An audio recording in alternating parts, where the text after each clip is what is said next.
Teacher চ্যানেলে আমি তোমাদেরকে ওয়েলকাম জানাচ্ছি।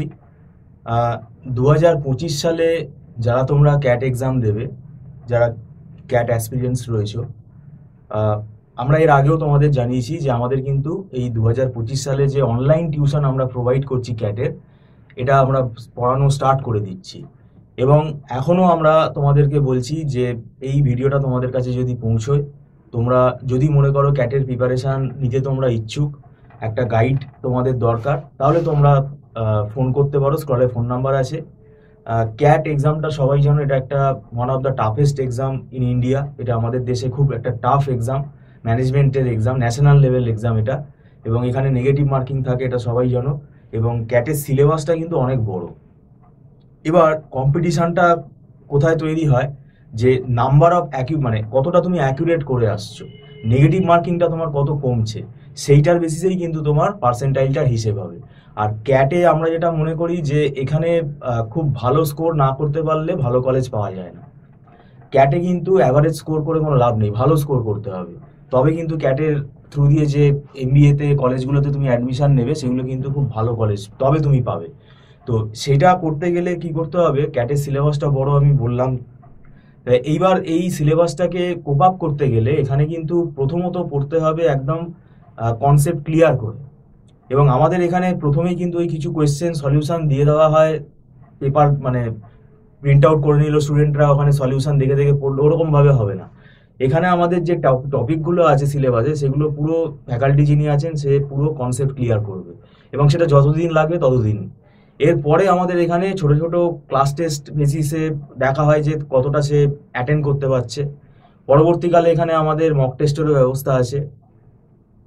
আর কনসেপ্ট ক্লিয়ার না করলে কি হবে, কোয়েশ্চেন তো কেউ এটা হাতে বলতে পারবে না, সাজেশন হবে না যে এই কোয়েশ্চেনগুলো এই টপিক থেকে এই কোয়েশ্চেন আসবে। নিউমেরিক্যাল অ্যানালিসিস আছে, তারপরে তোমার রিজনিং আছে, এগুলো ভ্যারাইটিস অফ প্রবলেম আছে। তো সব ধরনের প্যাটার্ন, সব ধরনের ভ্যারাইটি কিন্তু আমাকে প্র্যাকটিস করে যেতে হবে। তো সেইটার জন্য এখানে সময়টা খুব জরুরি। সময় কথাটা আমি বারবারে বলছি এই কারণে, মানে এক্সামের প্রায় 2 মাস আগে, 1 মাস আগে আমাদের ফোনটা বেশি আসে, কিন্তু সেটা একদম ইম্পসিবল। সেক্ষেত্রে স্টুডেন্টকে অ্যাডমিশন করানো খুব ডিফিকাল্ট, যা করে কোনো লাভ হবে না। সেই জন্যই আমি বারে বারে বলছি, যেটুকু সময় আছে আগে থেকে প্রিপারেশান নিলে তোমরা গ্র্যাজুয়েশনের পড়াটাও তোমরা পাশাপাশি কি হবে, তোমাদের চাপটা হালকা হবে। আর যদি তুমি লাস্ট মুমেন্টে যদি প্রিপারেশান নিতে বসো, তাহলে দেখবে একটা ওভারলোড তোমার ওপর কিন্তু পড়বে, এটা প্রেশার পড়ে যাবে। আর ক্যাটের এখানে এক্সামটাতে একটা জিনিস মানতে হবে যে একটু ম্যাথামেটিক্যাল স্কিলটা দরকার। ঠিক আছে, ম্যাথামেটিক্যাল স্কিলটা দরকার। সেই জন্য যারা আর্টস ব্যাকগ্রাউন্ড বা কমার্স ব্যাকগ্রাউন্ড থেকে আসছো, কমার্সে যারা আছো তারা হয়তো কিছুটা বিজনেস ম্যাথামেটিক্স করেছো, কিন্তু তা হলেও এখানে কিন্তু ম্যাথামেটিক্যাল স্কিলটা দরকার। মানে আর্টসের স্টুডেন্টের কি হয়, অনেকদিন তারা ম্যাথস থেকে ডিটাচ হয়ে যাচ্ছে। সায়েন্স ব্যাকগ্রাউন্ড হলেও এখানে যে লেভেলের কোয়েশ্চেনগুলো আসে, যে টপিকগুলো, যে চ্যাপ্টারগুলো আসে, সেগুলো যদি কেউ টাচে না থাকে, তাহলে সেগুলো অ্যাটেন্ড করতে অসুবিধা হবে। তো সেই কারণেই কিন্তু ধরে করানোর জন্য, ধরে পড়ার জন্য এখানে আগে থেকে কিন্তু প্রিপারেশন নেওয়াটা দরকার। তোমরা নিজেরাও স্টার্ট করতে পারো। আর যদি মনে হয় যে আমাদের ইনস্টিটিউটে তোমরা জয়েন করতে চাও, তাহলে তোমরা স্ক্রলে ফোন নাম্বারে ফোন করে কথা বলতে পারো। আর আমাদের এখানে লামসাম কোনো টাকা চার্জ করা হয় না, এখানে মান্থলি ফিস সিস্টেমের বেসিসে ক্লাস হয়। তাহলে স্টুডেন্টেরও ফ্লেক্সিবিলিটি আছে, সে 1 মাস পরে দেখে নিতে পারছে কিরকম ক্লাস হচ্ছে, তার বুঝতে কতটা সুবিধা হচ্ছে, তারপরে সে কন্টিনিউ করতে পারে। তবে 1 মান্থ ফিস এখানে অ্যাডভান্স পেমেন্ট করে আমাদের ক্লাসে জয়েন করতে হয়, এবং সেটা প্রত্যেক মাসে 1 মান্থ ফিস সেটা অ্যাডভান্স পেমেন্ট করেই ক্লাস করতে হয়, এবং সেটা কিন্তু নট রিফান্ডেবল।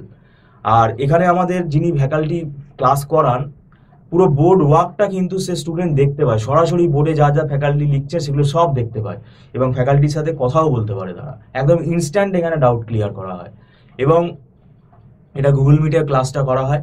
সুবিধা হবে যদি তোমরা ডিস্ট্রিক্ট এরিয়াতে থাকো, কলকাতার অনেক বাইরে থাকো, দূরে থাকো, তাহলে কিন্তু তোমরা ক্লাসটা অ্যাভেল করতে পারবে, ঘরে বসে ক্লাসটা তোমরা করতে পারবে, এবং পাশাপাশি তোমরা গ্র্যাজুয়েশনের পড়াটাও কিন্তু চালিয়ে যেতে পারবে।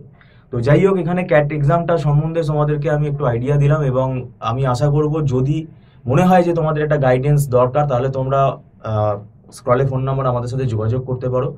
আর এই পরীক্ষাটাতে অনেক স্ট্র্যাটেজি আছে, যে কিভাবে আমরা কোন টপিকগুলো স্কোরিং, কোন টপিকগুলো আগে অ্যাটেন্ড করব, কোন টপিকগুলো আগে আমি প্রিপারেশন নিয়ে রাখবো, যেখান থেকে আমার স্কোরটা ভালো উঠবে।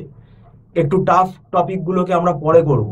এই টাইম ম্যানেজমেন্টটা কিভাবে, কোয়েশ্চেনটাকে আমি সাজাবো, যে কোন কোন কারণ এখানে নাম্বার অফ কোয়েশ্চেন অনেক বেশি, সময়টা কম, এটাই হচ্ছে কম্পিটিশান। তো এটা কিন্তু একটা স্ট্র্যাটেজি আছে, এটা ফ্যাকাল্টি কিন্তু আমাদের ক্লাসে ডিসকাস করে এবং সেইভাবেই কিন্তু মক টেস্টটাও কিন্তু নেওয়া হয় এবং ক্লাস টেস্টগুলো তো সেগুলো অনলাইনেই কিন্তু নেওয়া হয়।